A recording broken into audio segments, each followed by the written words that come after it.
अब कोई कहे कि रूस का ट्रेन जब तक हमको पटना स्टेशन से नहीं मिलेगा, है रूस का ट्रेन पटना स्टेशन से मिलेगा। अब विशेष राज्य का दर्जा भारत के कानून संविधान जो सेटअप है उसमें नहीं है। वो ठगते हैं नीतीश कुमार जी। नीतीश कुमार जी लोगों को मूर्ख समझते हैं।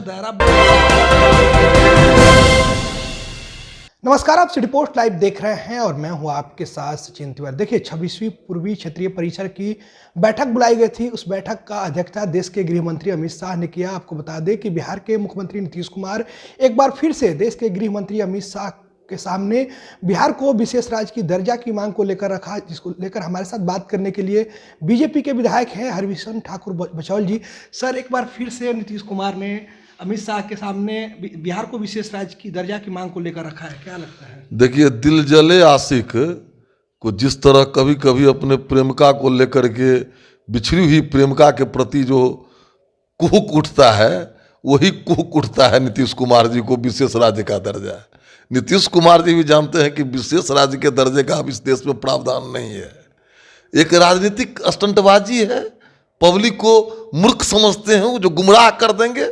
भारतीय जनता पार्टी के साथ रहते हैं तो इनका विशेष राज्य का दर्जा कहाँ चला जाता है। अब इस सबसे कुछ नहीं होने वाला है। नीतीश कुमार जी को पब्लिक समझ चुकी है, जान चुकी है, पहचान चुकी है। विशेष राज्य का दर्जा और कोई मुद्दा लेकर के आएंगे, कुछ नहीं होने वाला है। 3 महीना के बाद तो चुनाव है, दूध का दूध पानी हो जाएगा। इनको भी पता चल जाएगा कि कितने पानी में है। आरक्षण का जो दायरा बढ़ाया गया था उसको लेकर बिहार सरकार मांग कर रही है कि इसको 9वीं शेड्यूल में शामिल किया जाए ताकि कोई चैलेंज करे। हालांकि कोर्ट में इसका चैलेंज भी किया जा चुका है। देखिए, शोषित पीड़ित दलित कमजोर को निश्चित रूप से आरक्षण मिलना चाहिए, लेकिन इसमें भी इनको दावे है। यही अगर आए 5 में करते, नहीं समझे। अब जब लुटिया डूब गई है तो अब विभिन्न तरह का इनको याद आ रहा है, आरक्षण से लेकर के 17 बरस तक रहे, अब 15 बरस बड़े भाई रहे, 32 बरस से बिहार को नाश कर रहे हैं, बुरा दिए, मजदूरों का प्रदेश बना दिए, तब इनको याद नहीं आता है। इसीलिए ये एक अंतिम दाव है, अंतिम ड्रामा है। दूसरी तरफ इस देश के गरीब, मजदूर, किसान, पिछड़ा, महिला, दलित, आदिवासी के लिए भारत के यशस्वी प्रधानमंत्री, विश्व नेता नरेंद्र मोदी जी लगे हुए हैं और जनमत भी उनके साथ है। आने वाले दिनों में आप देखेंगे कि बिहार में भी 40 सीट भारतीय जनता पार्टी जीतेगी और नीतीश कुमार देखते रह जाएंगे। नीतीश कुमार जी के राजनीतिक ड्रामा का अंत बहुत जल्द होने वाला है। आरक्षण का दायरा जो 75% बढ़ा दिया गया है, जिसको लेकर बीजेपी भी समर्थन की है, लेकिन कहा यह जा रहा है कि जब तक बिहार को विशेष राज्य की दर्जा नहीं मिलती है तब तक बिहार को विकास नहीं हो सकता है। या कोई देखिए, पहले ही कहे विशेष राज्य का दर्जा का प्रावधान ही नहीं है। अब कोई कहे कि रूस का ट्रेन जब तक हमको पटना स्टेशन से नहीं मिलेगा, है रूस का ट्रेन पटना स्टेशन से मिलेगा। अब विशेष राज्य का दर्जा भारत के कानून संविधान जो सेटअप है उसमें नहीं है। वो ठगते हैं नीतीश कुमार जी। नीतीश कुमार जी लोगों को मूर्ख समझते हैं। सर, दायरा बढ़ाया गया है तो लोगों को रोजगार कहाँ से मिलेगा? 75% दायरा बढ़ाया गया है और विशेष राज्य की अगर दर्जा नहीं मिलती तो लोगों को रोजगार तो रोजगार देने का मनसा हो तब तो। अभी जो आउटसोर्सिंग में बहाली हो रहा है उसमें रिजर्वेशन का पालन किया जा रहा है कि जो पैसा दे रहा है उसका बहाल हो रहा है। कहाँ है नीतीश कुमार, कहाँ है तेजस्वी जी?